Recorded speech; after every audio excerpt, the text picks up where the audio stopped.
আন্দোলনটা হয় তখন আসলে আমি এই ইস্যুগুলো জানতাম না। আমি দীর্ঘদিন যাবৎ এলাকা থেকে বিচ্ছিন্ন ছিলাম। তো এরপরে যখন আমি এখানে আমি প্রতিশ্রুতি দিই যে আমি কথা বলবো বলে এটার ব্যবস্থা করব। এরপর আমি তখন সরাসরি কথা বলি তৎকালীন যে আমাদের তথ্য প্রযুক্তি উপদেষ্টা ছিলেন নাহিদ ইসলাম এবং বর্তমানে এনসিপির কেন্দ্রীয় সভাপতি, ওনার সাথে কথা বলি। উনি বলে যে আচ্ছা ঠিক আছে ভাই, আমরা যখন মানে রেল উপদেষ্টা তো এখন দেশে নাই, উনি যখন দেশে আসবেন তখন আমরা এই ব্যাপারটা নিয়ে কথা বলবো। তখন আমরা যাই রেল উপদেষ্টার সাথে কথা বলতে, তখন রেল উপদেষ্টা বলে যে আচ্ছা ঠিক আছে, জিএম মানে আমাদের যে সার্ভে সহ সমস্ত রিপোর্ট টিপোর্ট এগুলো করে তারপরে যদি মানে প্রযোজ্য হয় সেই ক্ষেত্রে আলোনা স্টপেজ পাবে। পরবর্তীতে আমরা আমাদের যে অন্যান্য স্টেশনগুলো প্লাস আমাদের যে জিএম ছিলেন তাদের অসহযোগিতার কারণে আমরা তখন স্টপেজ পাই, মানে যখন রিপোর্টটা বাজে রিপোর্ট আসে।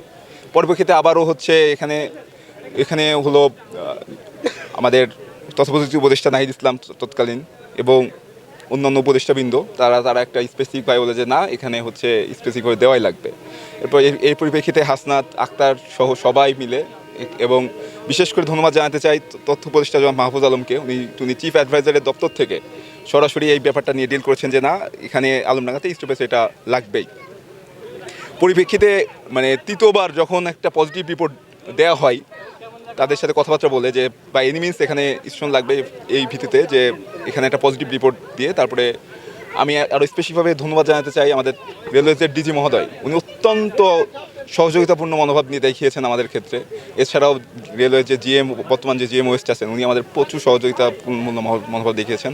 আর আমি সবচেয়ে বেশি ধন্যবাদ জানাতে চাই আমাদের এনসিপির জাতীয় নাগরিক পার্টির যিনি বর্তমান আহ্বায়ক এবং সাবেক তথ্য যোগাযোগ উপদেষ্টা জনাব নাহিদ ইসলামকে।